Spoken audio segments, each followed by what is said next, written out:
하나님 은혜 늘 감사합니다.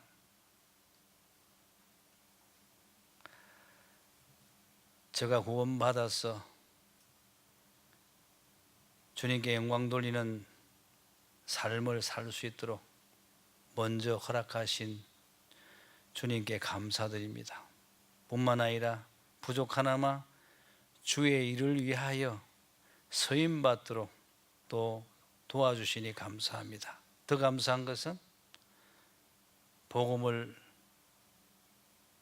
깨달아서 어찌하든지 성경을 영적이고 복음적인 것으로 드러내기에 방향 맞추는 종이 되게 하사 하나씩 둘씩 예수 그리스도가 누구며 뭘 하셨는지 높이를 다하고 넓이를 다하고 깊이를 더해 주시니 감사합니다.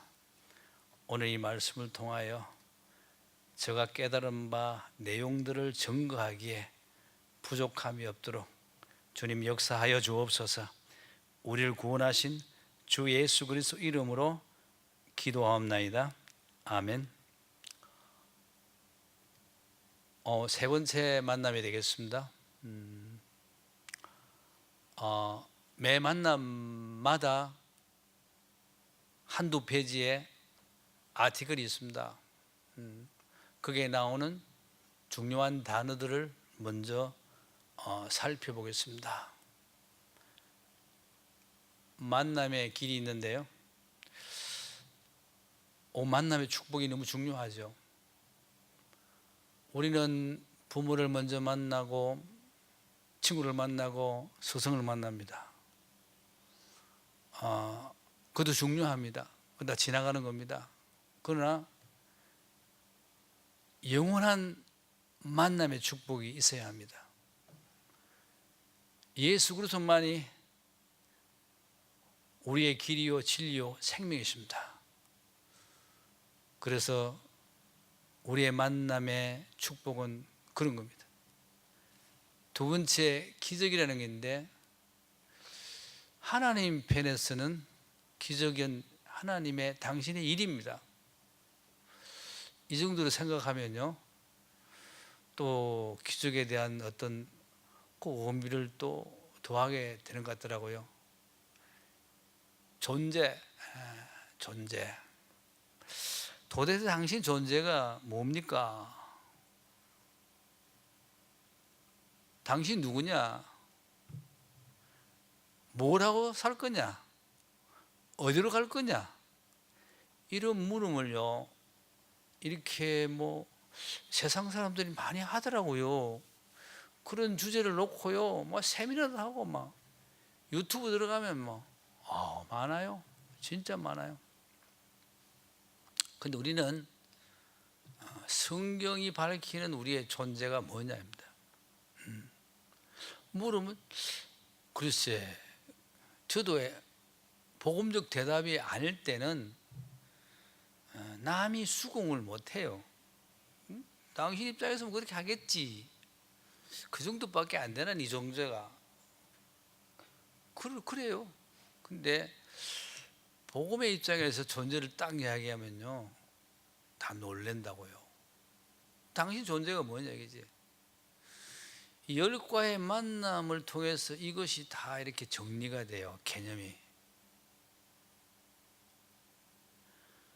나 존재가 뭐냐고요? 그래요. 7가지 축복과 권세가 나 존재요. 성경이 나에게 주는 복이 많을 거야. 아마 헤아릴 수 많을 거요. 줄이면 저는 7가지 축복과 권세가 나 존재입니다. 또 구원. 구원이 뭐냐? 해적선에서 내려오는 거라 그렇게 비유를 해도 괜찮은 것 같아요. 해적선에 있으면 잠자는 것도 돼, 먹는 것도 돼, 건강한 것도 돼. 그긴요, 윤리도덕이면 또 그것도 돼. 차라리 깨르면 좀 덜 지을 수도 있어요. 거기에 있는 난 어떻게 나쁜 일 안 할 수가 없잖아요. 그 해져서 내려오는 거, 그게 고해라, 그렇게 또 말할 수가 있고요. 임성 전문성은요, 우리가 세상을 살아갈 때 이거 있으면 괜찮아요. 진짜 세상 기준에서는 괜찮아요. 근데 예수님이 이 인성 전문성 때문에 오실 이유가 없어요. 그래서 예수님 안 와도요, 공부 열심히 하고 좋은 교수 선생만 나면 그거 괜찮아요. 다 이런 거 다 터득할 수 있거든요. 근데 이 인성 전문성이 예수 그리스도를 드러내기 위해서 수단이 된다면 괜찮은 겁니다. 수단이 안 되고 인성 전문성을 가지고 산다면 그 인생도 별 것은 아닙니다. 인식이 있는데, 우리가 각인 뿌리 체질, 한마디로 인식입니다. 인식인데, 각인 뿌리 체질, 각인 뿌리 체질 어떻게 내려야 할까요? 설교는 선포기 때문에 굉장한 겁니다. 우리 가슴을 흔들고요, 머리에 채우고 동적이고 정적이고 의지적인 것을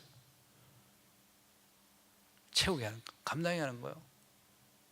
근데 이 귀한 복음의 설교를 우리가 각인 체질 뿌리 내리게 해야 되는데, 저 오피니언은요,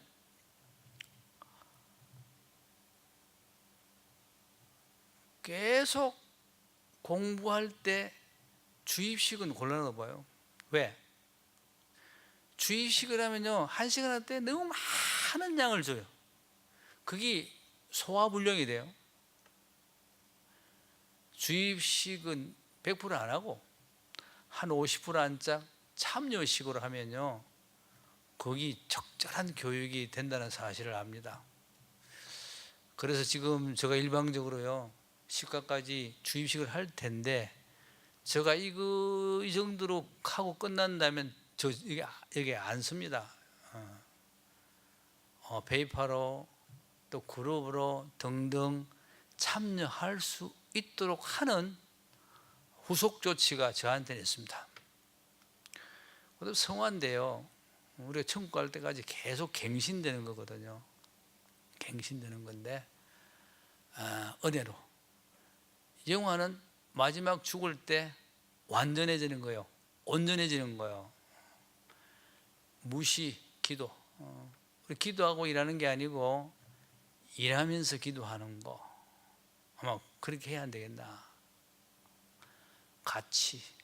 가치는 다르게 말하면요, 의미가 되는데,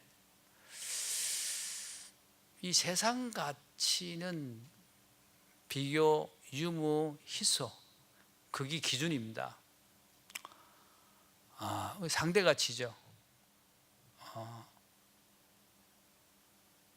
세상이 없어져도 1.1에게라도 변치 않는 하나님 말씀의 기준, 이것이 절대 가치입니다. 자, 이제 들어가서요, 어떻게 하나님을 만날 수 있는가? 길. 자, 우리가 만나야 할 하나님은 영이십니다. 근데 하나님을 영이라는 걸요, 요한일서 3장 5절에 보니까 다른 성경이 되겠습니다. 마태복음 12장 28절에 보니까요, 하나님의 성령이라고 그랬어요. 그런데 고린도서 6장 11절에 보니까 하나님의 성령 안에 그랬습니다. 우리가 만나야 할 하나님은 영이십니다. 그러니까 하나님의 영, 하나님의 성령, 분이 더 그런데요, 아닙니다. 근데 이 영이신 하나님을 인간의 육에는 보이지 않습니다. 뭐 하나님 보았다 그러면 불건전 신비주의일 겁니다.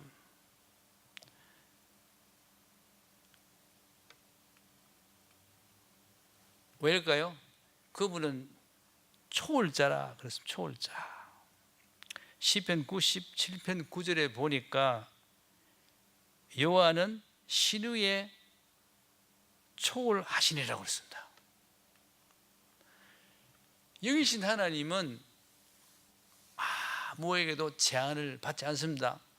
시간과 공간에 제한받지 않고요. 이 말은 절대자라는 뜻입니다. 제한받는 상대자가 아니고 절대자라. 이 하나님은 어디나 계세요. 시편 139편 8편에 보니까 하늘에도 계시고 음부도 계시고 어디에나 계신다고 했습니다.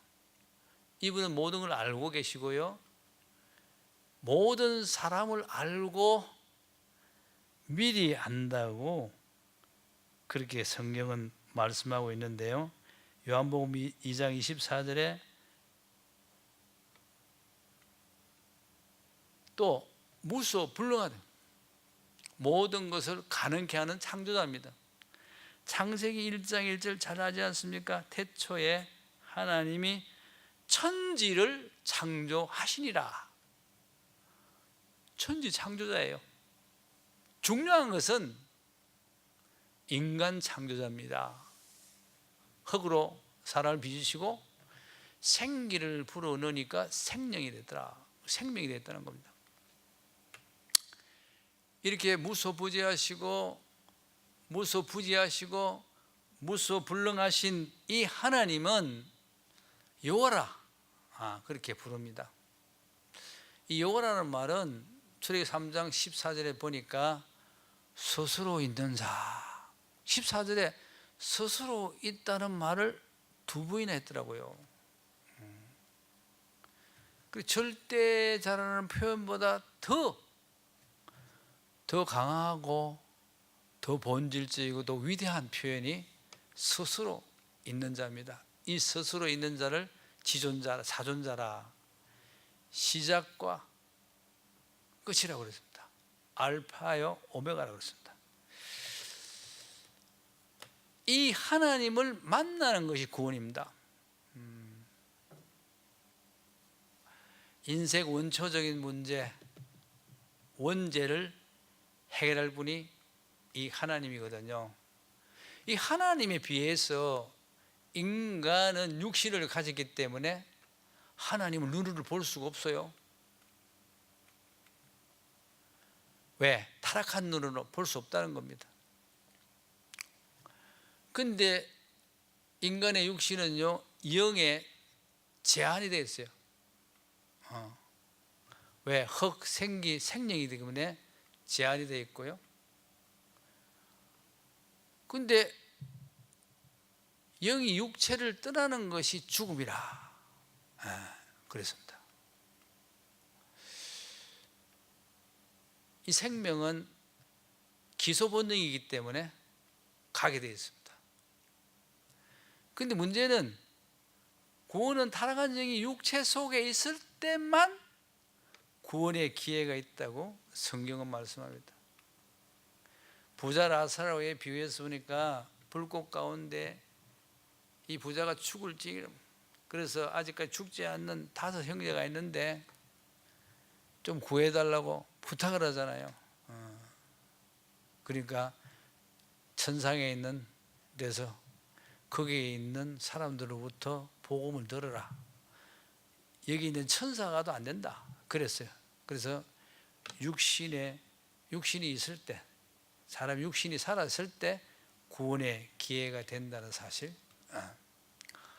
자, 하나님 만나는 길을 봅시다. 영이신 하나님이 타락한 인간을 위해서 구원하시려고 성육신 하셨습니다. 사람의 몸을 입고 오셨죠. 그걸 성육신이라 그럽니다.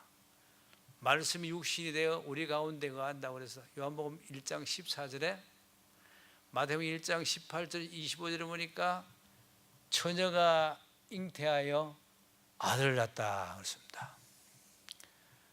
그 아들이 하나님의 아들이라는 거예요. 그 하나님이 사람이 된 거, 성육신이라는 거. 근데 그분이 죄가 없다고 그래요. 요한일서 3장 5절이니까 하나님은 죄가 없다 그랬어요. 그 죄라는 말은 그분은 원죄도 없고 자범죄도 없고 조상의 죄도 없는 거예요. 그분이 바로 예수 그리스도입니다.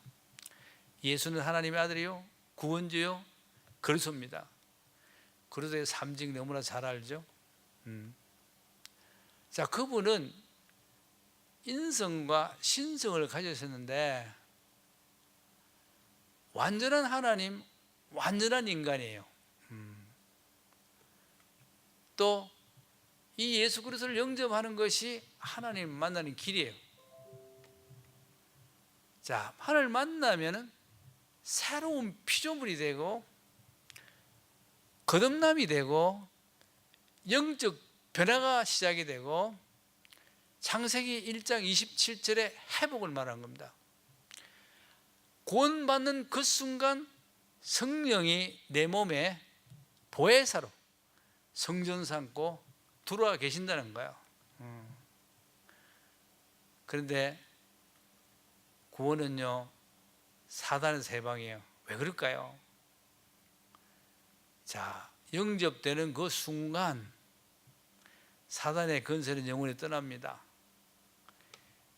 우리 몸의 성령과 사단이 같이 공존할 수는 없겠죠. 그래서 우리는 진실로 마음을 열고 진정으로 영접하는 기도를 드려야겠습니다. 저와 여러분은요 천국 갈 때까지 최소한 한 명 이상은 영접 기도 드려가지고 양육하는 것까지 보고 살아야 되겠습니까? 기독교는요 한 명 이상만 하나님께로 인도시킨다면 세계복음 빠릅니다. 빠릅니다.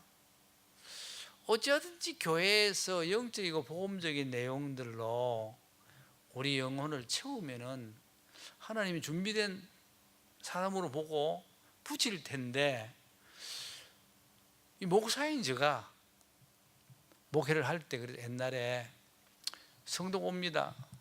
믿는 성도인지 불신인지 몰라. 하여튼 등록 카드 올라오면은 환영하고 소개하고 신방하면 끝이에요. 하늘 모시기 참 악한 종이 아닌가 생각합니다. 진실로 영접하는 데까지 복음으로 무장해야 합니다.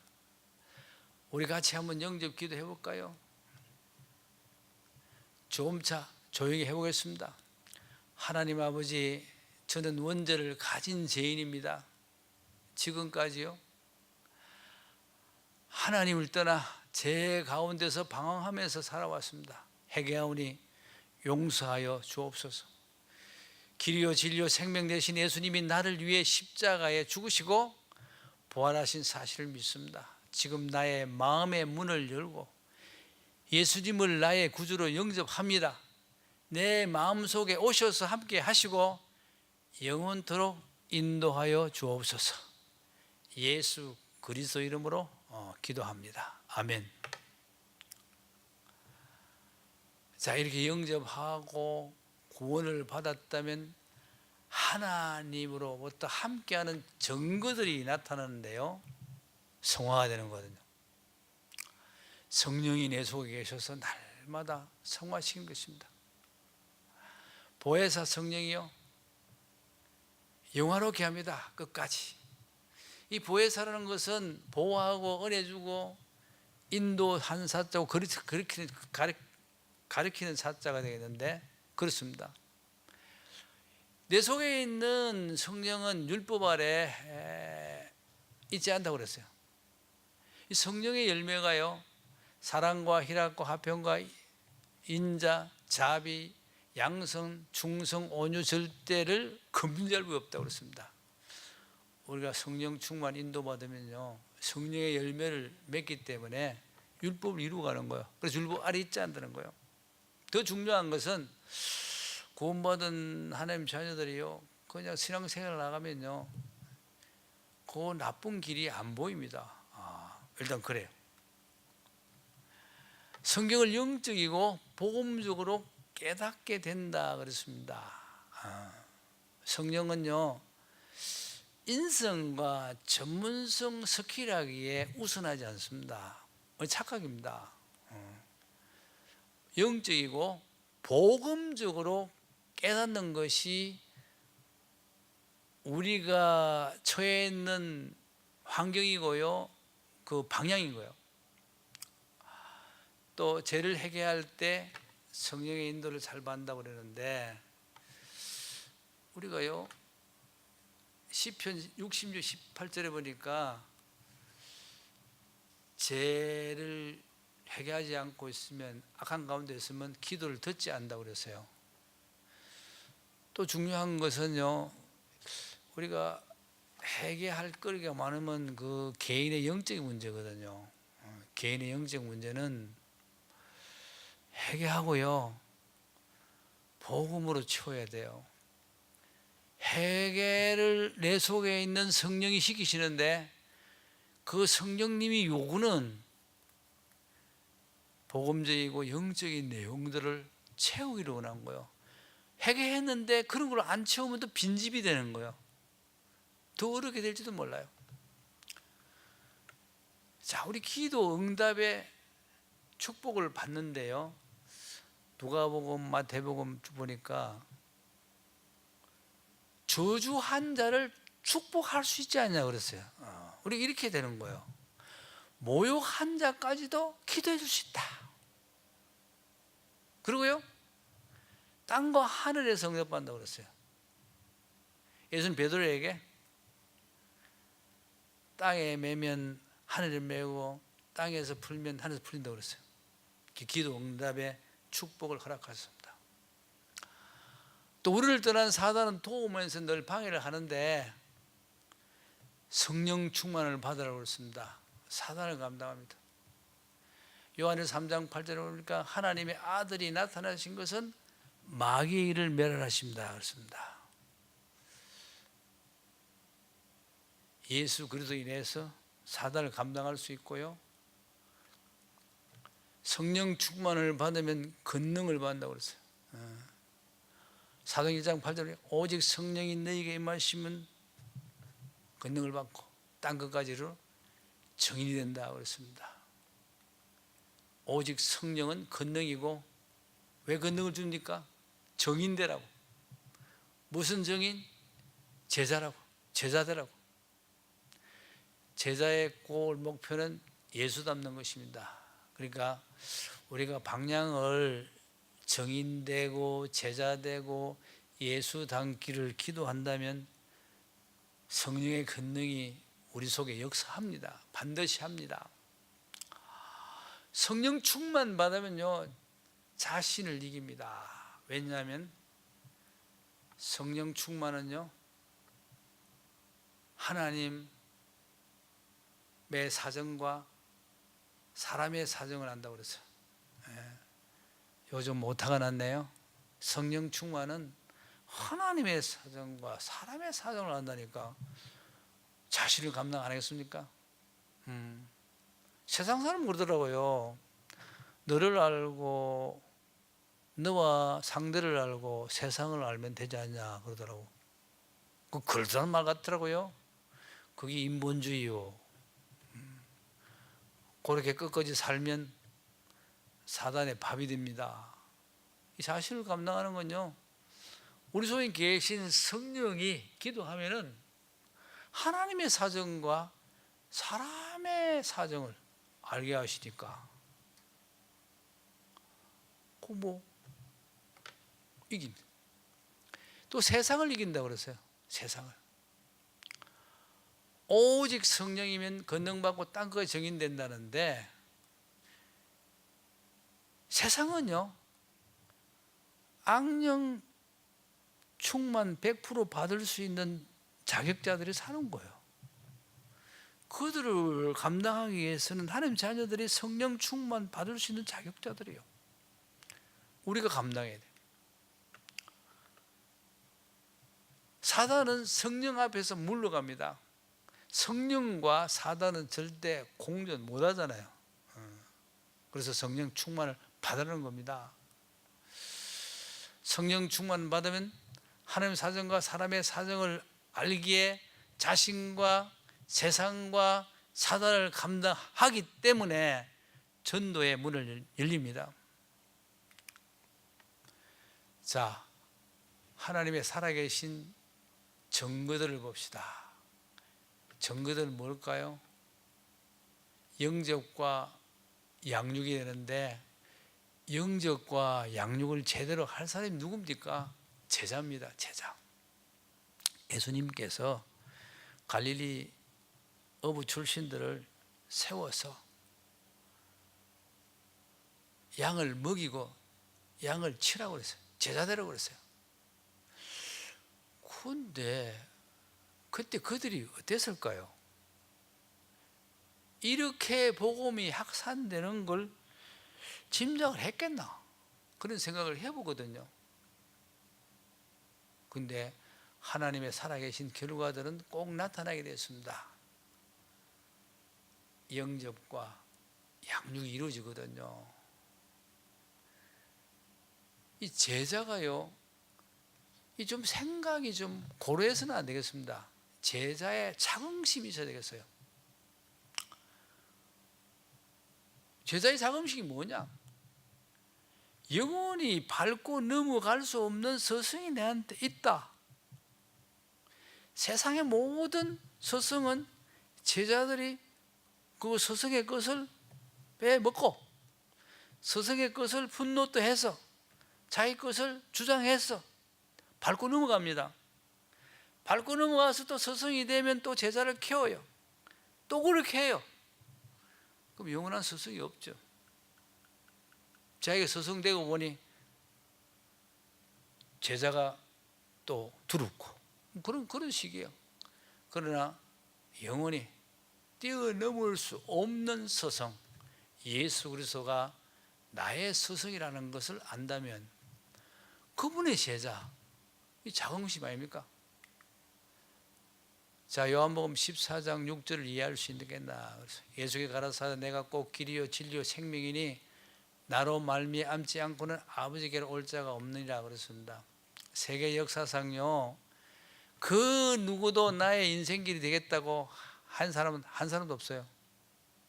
인간 연구가요, 세상 학문이 제가 알기로는 약 2500년 전부터 시작되었는데 그때부터 진리를 지금까지 구하고 말하지만 성경의 진리를 능가해서 성경을 믿지 못하게 하고 방해하는 진리는 없었고 앞으로도 없을 것입니다. 인생길 잘 몰라요. 진리를 잘 몰라요. 영생도 잘 몰라요. 그런데 오늘 어떻게 하나님을 만날 수 있을까 하는 이 질문에 우리 인생의 문제에 많은 응답이 되었나 봅니다. 또 되기를 바랍니다. 감사합니다.